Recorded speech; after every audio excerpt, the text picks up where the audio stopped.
Bonjour à tous, je suis Thierry Matusiak, architecte au sein de la division sécurité d'IBM, et je vais couvrir dans ce webinaire la problématique de la sécurisation des services SaaS pour vous présenter comment l'offre Cloud Security Enforcer peut vous aider à mieux tirer parti de ces services dans un contexte maîtrisé.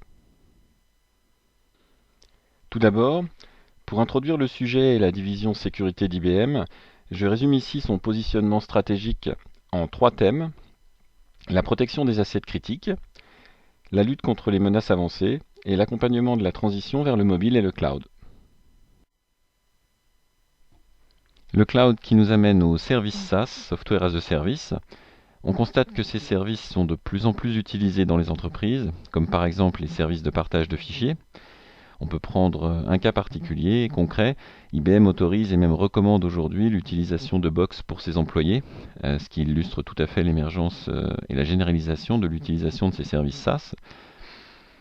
Ils présentent de nombreux avantages: un investissement initial limité et un coût proportionnel à leur utilisation, une simplicité de prise en main, typiquement en self-service directement par les utilisateurs, ainsi qu'une administration simplifiée, en général offerte dans l'interface web. Un délai de mise en œuvre raccourci, sans effet tunnel, et un apport immédiat de valeur. Enfin, une souplesse et une adaptation simple à votre contexte, ainsi qu'une montée en charge transparente. Les collaborateurs décident donc souvent d'utiliser ce type de service de leur propre chef, car ils considèrent qu'ils leur permettent tout simplement de mieux travailler. Ces services SaaS comblent aussi souvent des manques identifiés, à tort ou à raison, dans les outils mis à disposition par leurs équipes informatiques. Il ne s'agit donc plus en 2016 d'interdire l'utilisation des services SaaS disponibles dans le cloud. En revanche, ces services introduisent de nouveaux risques, comme les fuites de données, la pérennité de ces services sur Internet, d'éventuelles failles de sécurité ou la multiplication des identifiants à gérer. Ces services posent donc des problèmes de gouvernance. Les entreprises doivent donc contrôler l'utilisation par leurs employés de ces services SaaS. Les outils de contrôle qui seront déployés doivent apporter des gains concrets, comme augmenter la productivité en libérant la capacité d'innovation des collaborateurs et en diffusant les bonnes pratiques et les expériences locales, augmenter l'efficacité des équipes IT et sécurité en leur fournissant des tableaux de bord et des informations à jour sur les menaces, et enfin, apporter une protection effective contre ces menaces liées au cloud.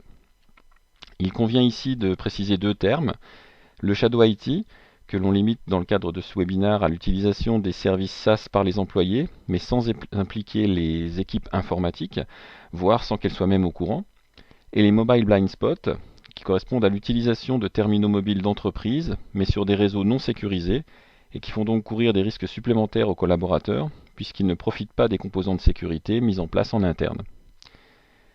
La gouvernance des services SaaS passe ensuite en 5 étapes. Tout d'abord, faire l'état des lieux de la Shadow IT, des usages actuels et des risques associés. Puis valider un catalogue de services autorisés qui auront vocation à être généralisés. Simplifier l'expérience utilisateur pour se connecter aux services approuvés en leur fournissant en particulier des fonctions de SSO. Enfin, suivre l'activité sur les services validés et l'évolution des menaces et connaître les usages mobiles qui ne passent donc pas par l'intranet, les fameux mobile blind spots évoqués précédemment. Je vais maintenant couvrir ces 5 étapes dans la deuxième partie de ce webinaire. Il s'agit tout d'abord d'identifier les services utilisés pour reprendre le contrôle sur le Shadow IT. À gauche, on voit la représentation schématique d'une entreprise. Les collaborateurs s'authentifient grâce à l'annuaire d'entreprise. Leurs accès aux services distants disponibles sur Internet transitent ensuite par une gateway web.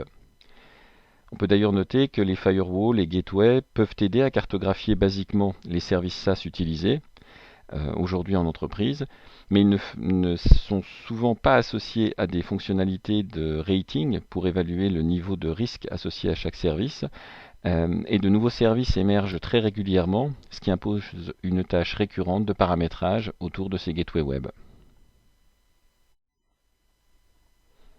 À droite du schéma, la X-Force, cellule IBM de recherche en cybersécurité. La X-Force met à jour régulièrement les menaces identifiées et évalue le niveau de risque associé à chaque service sur Internet. Elle publie également chaque trimestre un rapport sur la sécurité. Je profite donc de l'occasion pour faire un encart publicitaire. IBM organise régulièrement des webinars qui présentent ce rapport trimestriel sur un modèle similaire au webinar auquel vous êtes en train d'assister. Donc n'hésitez pas à participer. Je crois que la prochaine session aura lieu le 30 mars à 13h30. En ce qui concerne la gestion du risque et l'évaluation du risque associé à chaque service, il convient de faire la différence entre le risque tel qu'évalué et tel qu'estimé par la X-Force, correspondant à l'implémentation de politiques de sécurité cohérentes par ces services, donc un niveau de risque dans l'absolu, et de faire la différence malgré tout avec un risque correspondant à l'usage qui en est fait par ses utilisateurs. On peut malheureusement imaginer un service très sécurisé mais qui est mal utilisé par ses utilisateurs, et réciproquement des services qui seraient peu sécurisés mais pour lesquels les utilisateurs auraient une utilisation très précautionneuse. Pour en revenir à notre sujet, au centre, Cloud Security Enforcer est lui-même une offre disponible en SaaS. Il collecte les logs des gateways et éventuellement celles des annuaires. Il intègre les flux de données en provenance de la X-Force, comme indiqué à travers les deux flèches vertes sur ce schéma. Et la corrélation de l'ensemble de ces informations lui permet d'obtenir une cartographie des services utilisés actuellement et le niveau de risque associé. La cartographie des usages actuels permet d'initier la définition d'un catalogue de services. Certains seront validés et donc recommandés. D'autres services auront vocation à être remplacés par des services validés. Enfin, certains services seront jugés non pertinents ou trop risqués et seront tout simplement interdits. On voit ici par exemple sur la copie d'écran un service comme Dropbox, le niveau de risque associé tel que défini par la X-Force et un certain nombre d'informations concernant la catégorie, le type de service offert, le site web du service concerné, qui donnent des informations à l'équipe d'administration sur chacun des services ciblés. Les collaborateurs disposent également d'un portail qui résume les services auxquels ils ont accès, tel qu'il apparaît à droite de ce schéma. Ce portail leur présente également le catalogue global de ces services, afin qu'ils puissent demander l'accès à ceux qu'ils jugent pertinents. On voit ici, par exemple, sur cette copie d'écran, qu'un collaborateur a accès à Dropbox, qu'il a accès à des applications Microsoft, à Murali ou à Illustrator, parmi d'autres services actuellement disponibles.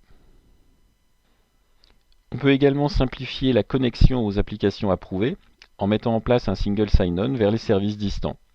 Cette fonction repose sur le standard SAML. Box, par exemple, sur ce schéma, déléguera l'identification des utilisateurs à un identity provider de confiance, rôle tenu par Cloud Security Enforcer. Vous pouvez noter sur ce schéma que Box ne contactera pas directement Cloud Security Enforcer, puisque la requête sera initiée par le client. Le SSO permet aussi de gérer proprement le départ d'un collaborateur le cas échéant, puisqu'il utilise uniquement son login intranet pour se connecter au service distant. Ce type de fonctionnement sera obtenu par un paramétrage initial et à travers les différents connecteurs offerts out of the box par Cloud Security Enforcer, et le cas échéant à travers l'utilisation d'un connecteur standard et générique fourni également par Cloud Security Enforcer au cas où vous souhaitiez paramétrer des services que je qualifierais d'exotiques. Il s'agira ensuite de suivre l'activité sur les services validés et l'évolution des menaces. L'entreprise pourra associer des propriétaires fonctionnels à chacun des services. Ils pourront gérer les utilisateurs déclarés, le taux d'utilisation des services et les risques actuels associés à chacun des services. À un niveau macroscopique, Cloud Security Enforcer identifiera également au fil du temps les applications les plus risquées au sein du catalogue et les utilisateurs aux comportements les plus atypiques ou les plus risqués. On voit sur ces copies d'écran correspondant au cockpit d'utilisation de Cloud Security Enforcer tout d'abord des statistiques concernant l'utilisation des applications, un certain nombre d'informations liées au gateway internet dont les logs ont été collectés, et les offenses, donc les problèmes de sécurité avérés, ou en tout cas les plus risqués, actuellement détectés sur la configuration. On voit également sur le schéma la statistique associée aux applications, le suivi des applications à risque, qu'elles correspondent à des activités validées et autorisées, ou à des activités renégades, rogue en anglais, correspondant à des activités non validées, donc potentiellement interdites. Revenons-en maintenant aux usages mobiles, ces usages qui ne passent pas par l'intranet, les mobile blind spots tels que définis précédemment. Cloud Security Enforcer permet donc de mieux maîtriser ces usages mobiles. Il peut mettre en place un VPN permanent à partir des terminaux mobiles d'entreprise. L'ensemble des flux mobiles en provenance de ces terminaux transite alors par un point de présence global. Ce point de présence peut donc analyser le trafic et donner une meilleure visibilité sur l'activité associée à un smartphone. Des messages peuvent également être poussés à l'administrateur d'un service directement sur son mobile, par exemple si une nouvelle menace est identifiée. Un utilisateur pourra aussi être notifié directement, par exemple un service qu'il utilise habituellement est actuellement exposé à une menace forte, il ne peut donc plus être utilisé temporairement. Les smartphones pourront être enrôlés au sein de CSE à travers une application mobile qui leur permettra, à travers quelques étapes simples, de désormais pouvoir être protégés par Cloud Security Enforcer. On peut aussi imaginer d'intégrer Cloud Security Enforcer avec une solution de MDM, comme peut l'être par exemple MAS 360. En résumé, IBM souhaite vous aider à accélérer l'adoption des services SaaS tout en gardant le contrôle. Pour ce faire, Cloud Security Enforcer assure trois fonctions principales: la détection des usages actuels, la protection contre les risques, ainsi que le respect des politiques internes d'utilisation et la connexion aux services distants. Si on rentre dans le détail, et pour reprendre les points évoqués lors de ce webinaire, Cloud Security Enforcer va vous aider à identifier les usages actuels, à donc mieux contrôler et mieux connaître le Shadow IT et les Mobile Blind Spots. Concernant la connexion, il va pouvoir gérer les identités, offrir un portail d'accès aux utilisateurs, portail qui reste bien sûr optionnel. Les utilisateurs pourront par exemple continuer à utiliser les URL qu'ils auraient bookmarquées dans leur navigateur. Cloud Security Enforcer offrira également des fonctions de SSO vers les services distants.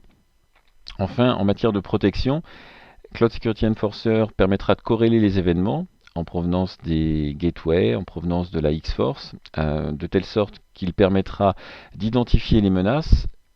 Les informations fournies par la X-Force permettront d'ailleurs également de prévenir un certain nombre de menaces en indiquant à Cloud Security Enforcer que tel service, par exemple, est réputé actuellement menacé.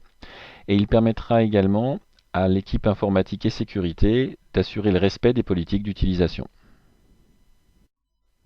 Je vous propose maintenant d'ouvrir une session de questions-réponses.